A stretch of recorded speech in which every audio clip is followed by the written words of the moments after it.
The Secrets of Star Wars is brought to you by the Star Quest Production Network and is made possible by our many generous patrons. If you'd like to support the podcast, please visit sqpn.com/give. Hello there. Obi-Wan Kenobi here, also known as James Arnold Taylor, the voice of Obi-Wan, Jedi Master Plo Koon, and many other characters in the world of Star Wars. You're listening to... Shh, don't tell. It's The Secrets of Star Wars. May the Force be with you. You're listening to The Secrets of Star Wars. Hello there. It's a power that Jedi have that lets them control people and make things float. Impressive. Every word in that sentence was wrong. Help me, Obi-Wan Kenobi. You're my only hope. This station is now the ultimate power in the universe. I find your lack of faith disturbing. It's against my programming to impersonate a deity. That's not how the Force works. Force is with me, and I am with the Force, and I fear nothing. Remember, the Force will be with you, always. Hi, I'm Andrew Hermiz, and you're listening to The Secrets of Star Wars, where we talk about everything connected to that galaxy far, far away. From movies to books to TV shows and more, we're looking at the deeper themes and meanings found in Star Wars. Today, we're not really going to do any of that. We're going to have a little bit of fun. It's summertime, man. Yeah, it's summertime. It's summertime. We're kind of in between shows. You know, Kenobi's over. So we're basically thinking of what to talk about. Basically thought about this idea right before the show, right before the recording. But I think it's going to be fun. I think we'll be able to cover some cool stuff. We're basically just going to talk about some summer ideas, activities that you can share with friends and family, especially those who might not be familiar with Star Wars or who you're looking to coerce into the fandom. Definitely. So we'll see where that goes. And joining me today is Thomas Sanjurjo. Hello, Thomas. Hey, it's great to be here. I'm looking forward to this one. Me too.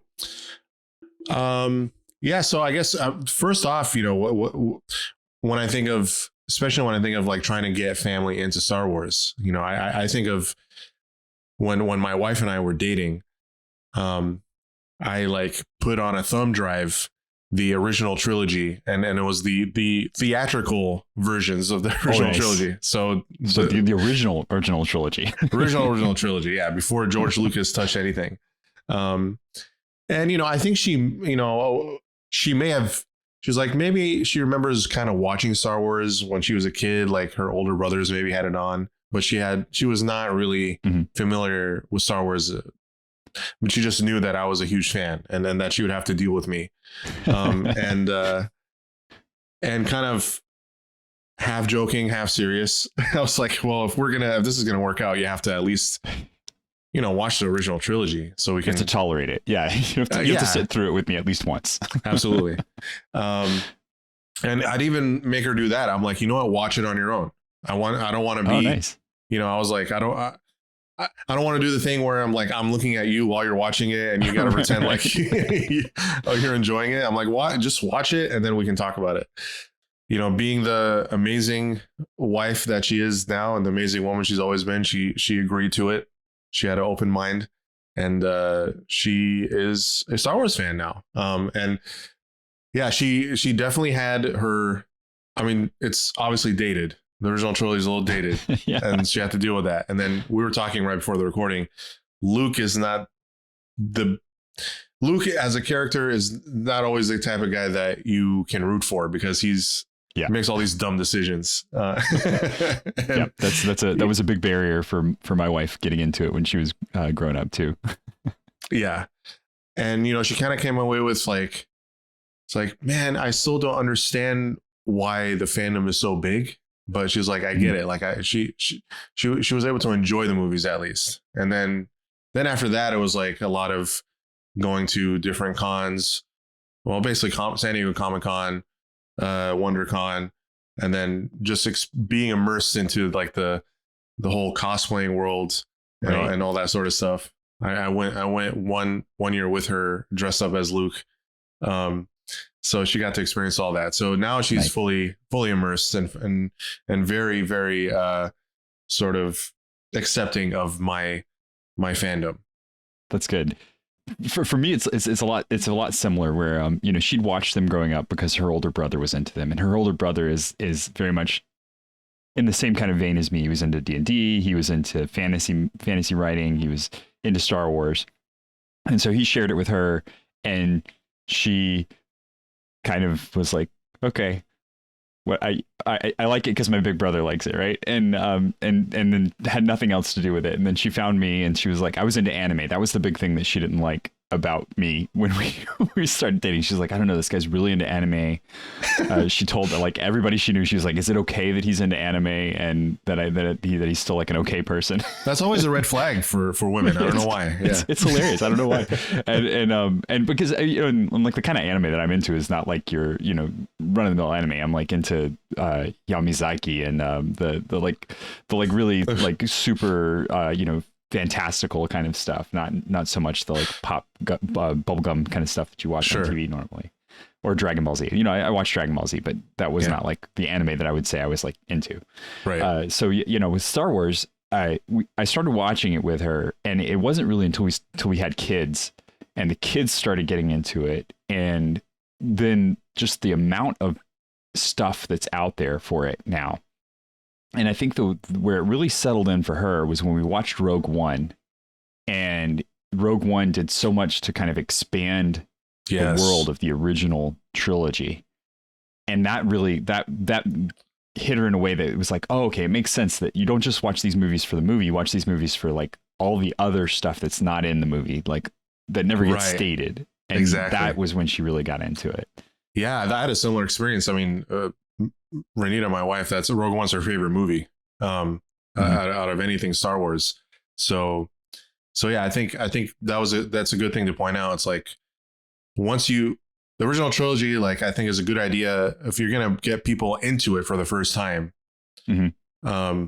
I personally wouldn't start with the prequels because there's you know, there's obviously it's a different kind of dated. You know, it's like like we enjoyed it as, you know, when we were kids, because it was kind of made for us, and watching them now, we can see, you know, a lot of the flaws and whatnot. But the original trilogy kind of has like this timeless sort of thing going for it. And it's, and as it came out before we were born. So we kind of know going in, like we have that expectation. And they were the first ones to come out. So. Yeah. And if you can get it on a big screen, that makes so much of a difference. I couldn't believe it. Like this week, my wife is awesome. And so she found us $5 tickets to view Blade Runner on the big screen. Nice. And yeah, so we went last night and we did that. And I love that movie. I've never seen it on the big screen, but I love that movie. And sitting in a theater watching that movie, it is a completely different experience. And as much as I love the movie before going into the theater, I love it even more coming out of a theater having seen it. So you know, Star Wars, the original Star Wars, if you get a chance, definitely take somebody to see it on the big screen. Yes, absolutely. I agree with that. It's because Star Wars, more than, you know, any other sci-fi franchise, is really relies on the spectacle, and it serves the cinematic experience like so well. And I mean, if we're talking about family and getting my daughter into Star Wars, you know, getting to raise children, you know, and trying to like make them like everything that you like. No, right. Yeah. It was easy for me because since I'm a Star Wars fan, and I'm sure you can relate to this, I have a bunch of Star Wars stuff and toys. Mm-hmm. And one of the first things my daughter noticed when she was a baby, you know, I had this, you know, my wife got me this Porg toy after, you know, after the first of the sequel trilogy, first one was the sequel trilogy came out, and you know, it walked and it taught, you know, made the noises and the Porg noises and all that stuff. And she was just fascinated with it. So it slowly became her toy, you know, as everything else in the house. Yeah. And what's funny is I would refer to, while Renita was pregnant, I would refer to our baby as BB-8. We would call it, nice. we'd call the baby BB, and then it kind of evolved to BB-8. And I actually have this just Chuck Jones sketch that I got at Comic-Con one year when Renita was pregnant, where he sketched her baby bump as BB-8. It's really cool. That's awesome. Yeah, that is really cool. Yeah, and I have this BB so I had this BB-8 like toy that you can control like through an app, and my daughter became obsessed with that. So naturally, through it started with the toys, and then when she got old enough, she started watching some of the animated stuff, some of the Lego animated stuff, and now she's a fan of Star Wars. Right. So it worked out. And I think I love that, because I think that's something that a lot of people, deride Star Wars for, where they're like, oh, well, it was just made to sell toys. And it's like, it's a kid's movie. I mean, it is. It's a great movie. Yeah. And it's really even good for people who've grown up with it, because a lot of the lessons that we learn with it stay with us, like the concept of calming your mind and of being present in the moment and not worrying about the stuff that has happened or is going to happen. Yoda's lines in throughout the series, the original trilogy, are so powerful for us that having grown up with them, because they've shaped a lot of the way that I've thought about stuff. So who cares if it sold toys?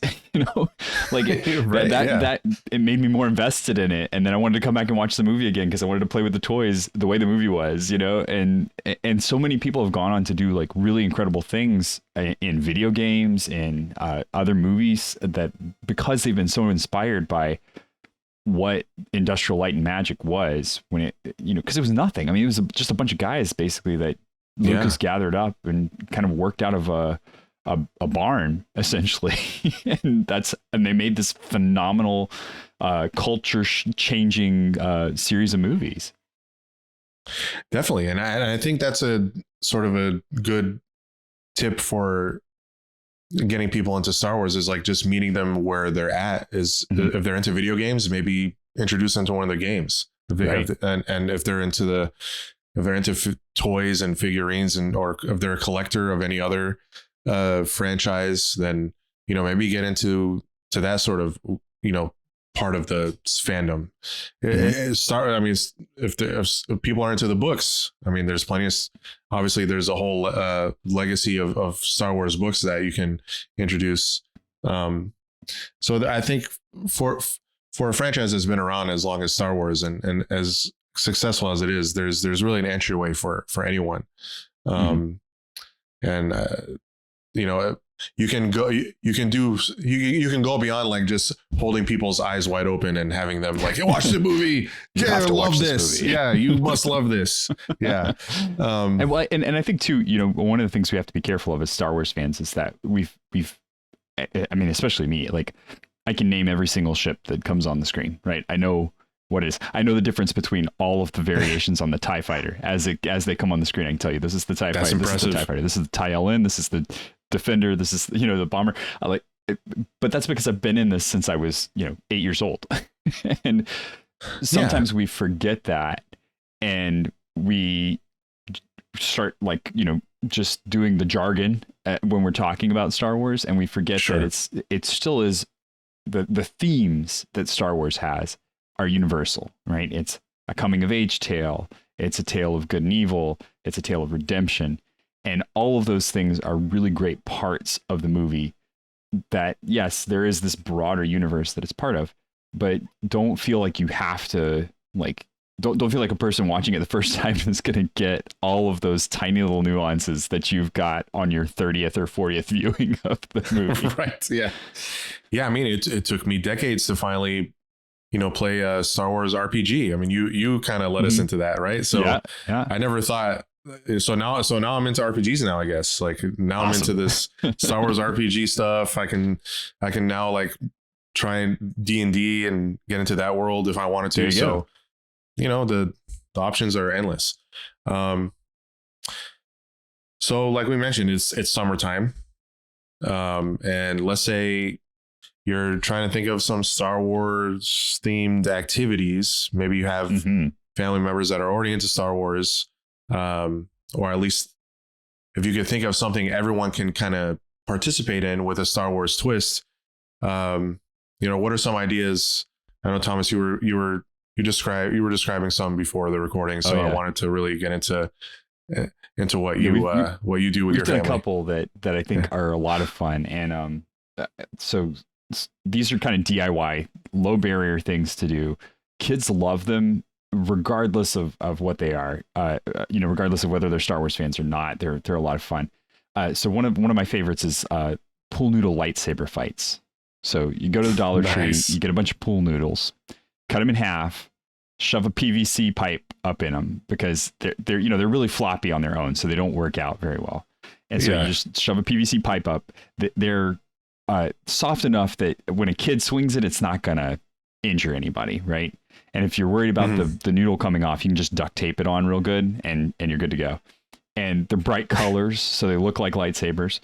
And then you can have the kids fight, but it's even better if you get some of those foam pool balls and you play like blaster deflection games, right? Where you as the parent get the thing wet, throw it at the kid, and they have to deflect it with their lightsaber. and kids love it. It's a ton of fun, really cheap, but they get so into it. I mean, what kid has not used a pool noodle as a sword anyway? Oh, I know. It's made for it. Absolutely. Yeah. So I'm definitely going to do that with my daughter. That's a genius idea. Something else you could do. I live in San Diego, so I've been to San Diego Comic-Con. That's sort of the big one, right? But there are a lot of local conventions. Chances are you have a con that's nearby, whoever's listening.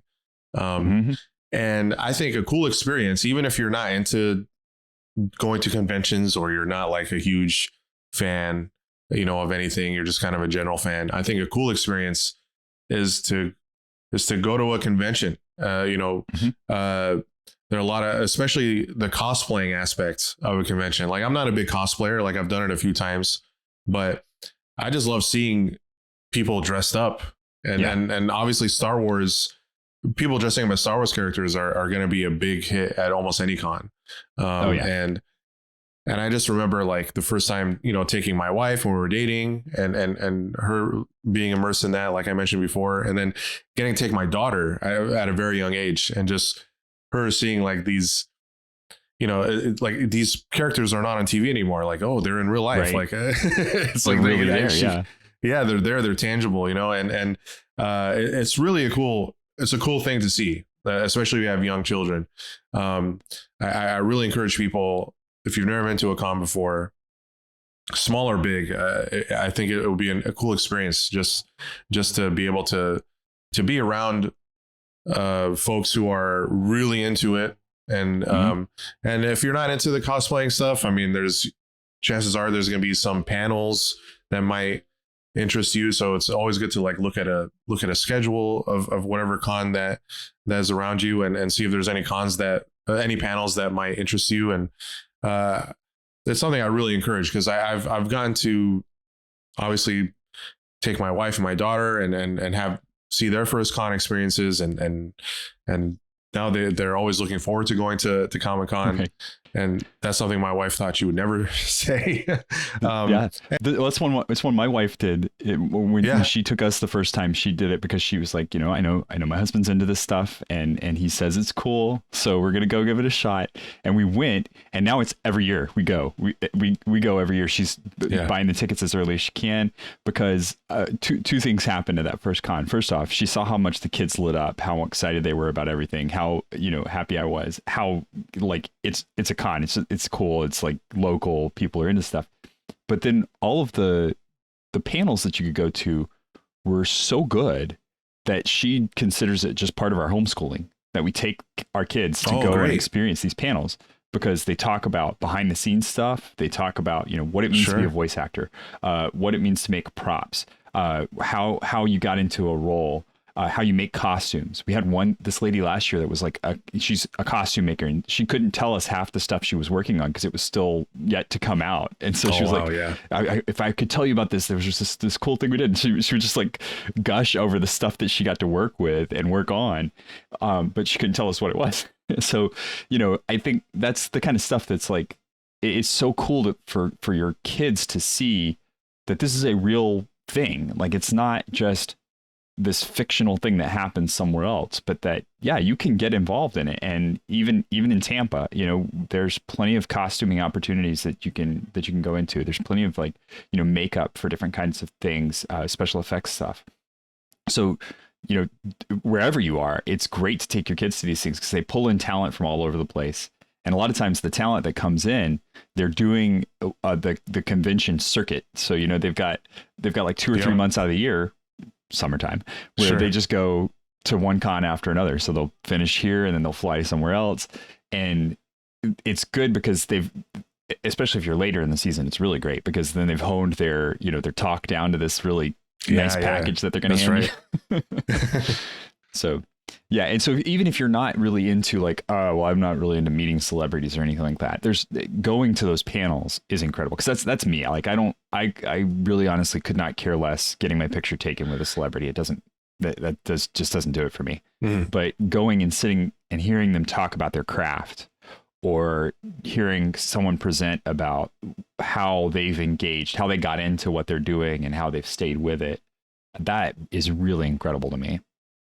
Absolutely. Yeah. So please, we're both encouraging everyone listening to, just even if you don't think it's your thing, like, give it a shot. I can't emphasize that enough because, like, whenever I tell friends about, like, you know, the sort of con world that I'm into, I'm like, listen, man, you gotta just make it a bucket list item. Like, you should experience it at least once. And the ones that have actually gone to do it have, like, it's 100% success rate. They're all into it. Oh yeah. And it's you know, it's much cheaper than, you know, trying to go to Disneyland or Disney World, Galaxy's Edge. You know, if you want to take your young ones to see people dressed up as Star Wars characters, it's much more affordable. But if it's something you can make happen, I mean, Galaxy's Edge is just, I mean, we've you know, Father Andrew and I did a whole episode about about Galaxy's Edge. So look it up on SQPN. It's so impressive. I can't talk enough about how the great work that, I mean, Disneyland as a theme park is always impressive. But like what they did with Galaxy's Edge, the sort of level of detail and Rise of the Resistance as a ride is just the most breathtaking and just earth-shattering theme park ride you'll ever go on. It's just far beyond any theme park ride you've ever been on.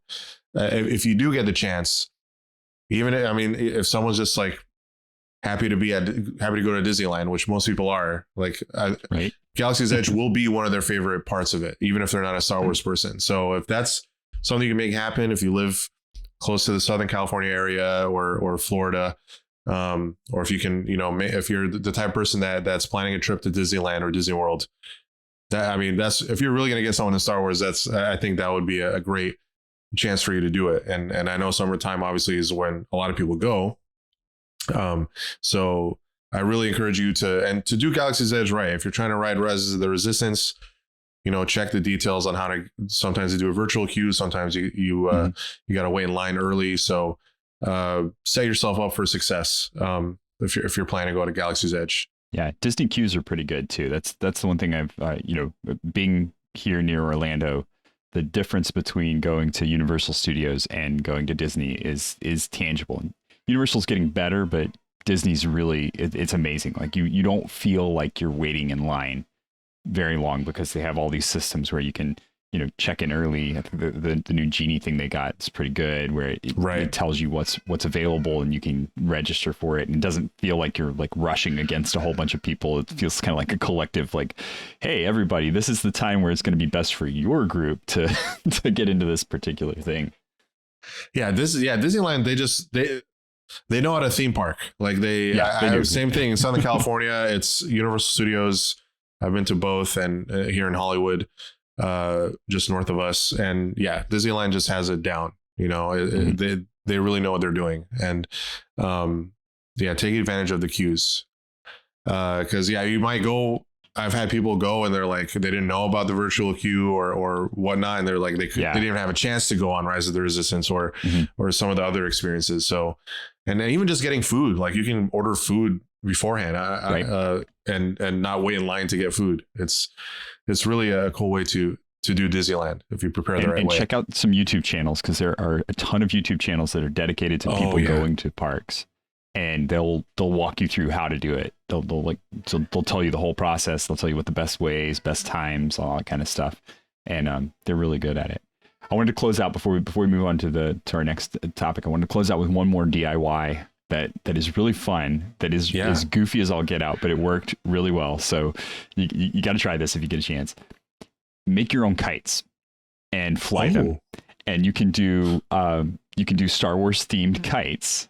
And here's how you do it. So you just get a trash bag, preferably white, so that it'll kind of blend in with the sky, and dowel rods. And you can look online and find some instructables for it. But then when you do that, you can mark or color on the kite on the bottom so that it looks like an X-wing or a TIE fighter. And then think about it this way: you put the streamer on, and for the streamer, you just tie on the color of blaster bolts that ship would have. So green for the Empire, red for the Rebels. And you can fly the kites and have battles by just putting your kite behind the other kite. And that's having so cool. the streamer come out and try and shoot them. It's really neat. It's a lot of fun. And then the kites will fall, and it's like, your ship got knocked out of the sky. And it's goofy as all get out, but it really does. It actually does work. No kidding. You should give it a shot and see, because it can be a lot of fun, and the kids will have a great time with it, and you'll have a great time with it. Just don't steal the kite too often from the kids. Yeah, I might do that. But I'm definitely going to try that. That sounds amazing. Yeah, so I wanted to get into another family friendly activity is like cooking or baking. Mm-hmm. Thomas, I know you mentioned before the recording that you have a love of a sort of a collection of Star Wars cookbooks. Collection of cookbooks. Yeah. And I have a couple as well. So maybe share some of your favorite recipes or books. I'm going to start with the one that started us on this path of finding like themed cookbooks and stuff. We got this one for our kids. It's called the Wookiee Cookie Cookbook. It's the Star Wars cookbook, but it's called Wookiee Cookies and Other Galactic Recipes. Yeah. And this is not a book for adults. It's a book for kids. And that's the real brilliance of this book, is that it's a book designed for kids to cook. And it has these fantastic recipes in it, like Mos Eisley morsels, Skywalker smoothies, Greedo burritos, the Jabba Jiggle. And the Greedo burritos get a lot of use around here. Like that's one that our kids all know how to do, and they can do really well. And it's like a basic burrito recipe, right? But it's themed. They have Han burgers and Obi-Wan kebabs. So it's good. It's well bound. It has seen a lot of use around our house. If you can see a picture of it, it's falling apart. Like the insides are falling out because the kids love it, and it's great. It's silly. It has a lot of kind of internal references and jokes. Those are the best cookbooks, the ones that like kind of use the theme and joke about what's going on with it. So I highly recommend it. It's the Star Wars Cookbook, Wookiee Cookies, and Other Galactic Recipes. That is great. I have, speaking of Disney parks, I have the unofficial Disney Parks cookbook is one of the ones I have. Mm-hmm. And in there it has some of the recipes from Galaxy's Edge. And a lot of the food at Galaxy's Edge was actually pretty good. Mm-hmm. It has a recipe here for blue milk. And also, I much prefer the green milk. Yeah. They do have a green milk recipe. I haven't done it at home, but I tried it at the theme park, and in my opinion, tastes better than the blue milk. But if you want to try it out, you can make it at home. They have at Galaxy's Edge, they have Ronto wraps that are delicious because they have this peppercorn sauce. I mean, just peppercorn sauce right away that gets my attention. So it's basically just it's a wrap with it's like a pita wrap thing with sausage, but you can put your protein of choice in there. It's you can do it with eggs. You could do it with like you could do a breakfast version of it with eggs and sausage. You could do it just with a bratwurst or whatever. But it's all about that peppercorn sauce. So yeah, it's something that cool. I've tried it and made, and it's really, really good. But yeah, I also have a Star Wars baking book. It's it is called Star Wars Galactic Baking, and it came with like cookie cutters.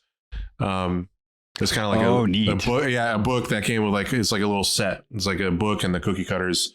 So I've made, some Star Wars cookies with my daughter. That's awesome. Yeah, if you go on Amazon, there's going to be a plethora of Star Wars cookbooks, both like official, unofficial, and there's going to be sort of a limitless. I have a couple of the official ones too that are actually pretty darn good. So we have share some of those. The Star Wars Galaxy's Edge official Black Spire Outpost cookbook, and we've done 2 or 3 recipes out of this, and they are all solid. Now they're a little bit more challenging when you get the official cookbook. It's a little bit more serious cooking that you're talking about. So there's some ingredients maybe that aren't your typical ingredients. But I definitely recommend it. It's been really good. We've gotten a couple of different things out of there, and then we have one. We haven't really used this one much yet, but we have a Life Day cookbook. It's the official holiday recipes from a galaxy far, far away. So it's got like gingerbread Wookiee cookies in it, and a couple of different spiced drinks that you can have. And the great thing is that they're all themed, so they all have like this story to them. Sometimes it'll tell you a little bit about the where it comes from in the park. And then this one too, the thing I like about the official ones too is that they also rate the difficulty of what you're making. And so great. You can find like an easy recipe that your kids can help you out with, or you can do one of the harder recipes and try and make it look like a real Star Wars plate that you're bringing out if you're doing a party or a themed event or something like that. That is really cool. Yeah. I love, like, my wife and I love cookbooks, and we collect a lot of them. So I think I'm definitely going to have to add some more Star Wars ones to the collection. The official ones are really pretty too. That's the other thing that I really like about them. I know, you showed me the cover. Yeah. Just the covers look awesome. Yeah. And they're well put together too. So you're going to be able to use this one for a while, and it's got a lot of good color pictures in it. And then the ingredients are listed out, and the descriptions and process are good, but they also have all that backstory. Like sometimes it's in universe, sometimes it's park related, but it's all really good stuff. That's great. And I just saw that Ashley Eckstein is the voice of Ahsoka on the Clone Wars. She is coming out with a book called Star Wars Every Day, a year of activities, recipes, and crafts from a galaxy far, far away. So I think you can pre-order it now, but it's coming out in October.